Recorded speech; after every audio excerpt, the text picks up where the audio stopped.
जब जीवन में अचानक सब कुछ बदलने लगे, जब वही रास्ते जो कल तक सीधे लगते थे आज कठिन हो जाएं, जब मन बार बार पूछे क्या मैं अकेला हूं, क्या सच में कोई मेरे साथ है, तब श्री कृष्ण कहते हैं यदि मैं तुम्हारे साथ न होता तो तुम्हें यह प्रश्न करने की शक्ति भी न मिलती। ध्यान से सुनो, भगवान साथ होते हैं तो वह शोर नहीं करते, वह ढोल नहीं बजाते कि देखो मैं आ गया, वह संकेत देते हैं, बहुत सूक्ष्म संकेत है। और जो इन संकेतों को समझ लें उसका जीवन बदल जाता है। पहला लक्षण यही है कि जब सब कुछ छिनता हुआ लगे पर तुम्हारा मन टूटे नहीं। धन जा सकता है, लोग जा सकते हैं, सम्मान डगमगा सकता है, आज पर भीतर कहीं एक आवाज कहती है सब ठीक हो जाएगा। ये आवाज तुम्हारी नहीं होती, ये श्री कृष्ण की उपस्थिति होती है। जब भगवान साथ होते हैं तो विपत्ति तुम्हें तोड़ने नहीं थी, तुम्हें तराशने आती है। तब दुख सजा नहीं बनता, वह शिक्षा बन जाता है। दूसरा लक्षण, जब गलत रास्ते पर बढ़ते बढ़ते भी तुम्हारा मन बेचैन हो जाए, पाप में सुख नहीं, अन्याय में चैन नहीं और गलत जीत में भी आत्मा रोने लगे, तो समझ लेना भगवान भीतर से तुम्हें रोक रहे हैं। क्योंकि जिसे ईश्वर छोड़ देता है वह गलत करके भी हंसता है, और जिसे ईश्वर थामे रहता है वह गलत सोचकर भी कांप उठता है। तीसरा लक्षण, जब जीवन में देर होने लगे तो मेहनत करो पर फल तुरंत न मिले, तुम सही रहो, फिर भी परीक्षा चलती रहे और फिर भी तुम्हारा धैर्य बचा रहे, तो ये देरी नहीं होती, ये ईश्वर की तैयारी होती है।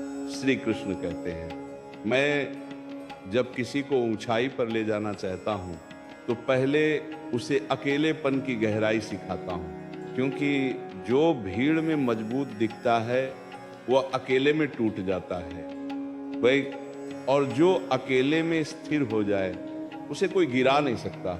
चौथा लक्षण, जब तुम्हारे जीवन से कुछ लोग अपने आप दूर होने लगे, तुम कुछ ना कहो, तुम कुछ न करो, फिर भी रिश्ते छूटते चले जाएं, तो दुखी मत होना, ये नुकसान नहीं, ये ईश्वर की सफाई है।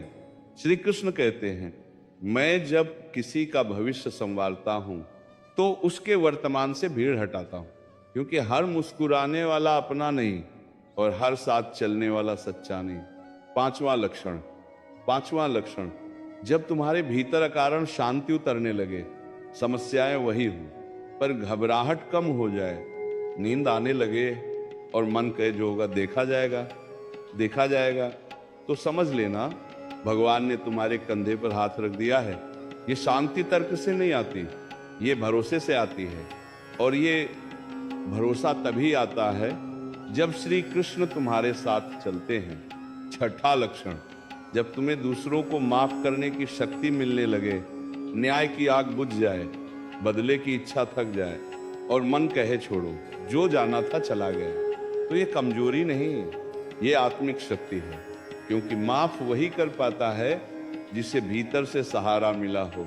टूटे हुए लोग बदला चाहते हैं और संभाले हुए लोग शांति। सातवां लक्षण, ऋषि ने जब तुम्हारे रास्ते में बार बार रुकावट आए पर हर बार बच भी जाओ, दुर्घटना टल जाए, गलत निर्णय से पहले मन बदल जाए, गलत लोगों से समय रहते दूरी बन जाए, तो समझ लेना कोई अदृश्य शक्ति तुम्हें घेर कर चल रही है। श्री कृष्ण कहते हैं मैं वहां भी रक्षा करता हूं जहां तुम्हें पता भी नहीं चलता कि खतरा था। आठवां लक्षण, जब तुम्हें दिखावा पसंद ना आए, भीड़ से मन उबने लगे, शांति की तलाश बढ़ जाए और अकेले बैठकर सोचने में सुकून मिलने लगे, तो ये वैराग्य नहीं, ये आत्मिक जागरण है। भगवान जब साथ होते हैं तो व्यक्ति बाहर नहीं अंदर यात्रा करता है। नौवां लक्षण, जब तुम्हें अपनी गलतियां दिखने लगे, दूसरों को दोष देने की आदत कम हो जाए और मन कहे शायद मुझे बदलना चाहिए, तो समझ लेना ईश्वर ने तुम्हें सिखाना शुरू कर दिया है। क्योंकि जिसे भगवान छोड़ देते हैं वो हमेशा सही होता है, और जिसे भगवान थाम लेते हैं वो सीखने लगता है। 10वां लक्षण, जब तुम्हारा विश्वास टूटने के बाद भी खत्म न हो, धोखा मिले पर नफरत न जन्मे, गिरो पर उठने की इच्छा न मरे, तो ये साधारण बात नहीं, ये श्री कृष्ण की उपस्थिति है। और याद रखना, भगवान साथ हों तो जीवन आसान नहीं होता पर अर्थपूर्ण हो जाता है। जो श्री कृष्ण कहते हैं, जो अस्थाई को समझ ले वही स्थिर हो जाता है। 13वां लक्षण, जब तुम अकेले रो भी लो पर सुबह फिर खड़े हो जाओ, जब आंसू तुम्हें कमजोर न बनाए बल्कि हल्का कर दे, तो ये कमजोरी नहीं, ना सा यह ईश्वर की दी हुई सहन शक्ति है। याद रखना, जो रो सकता है वो टूटता नहीं, जो रो नहीं पाता वही भीतर ही भीतर बिखरता है।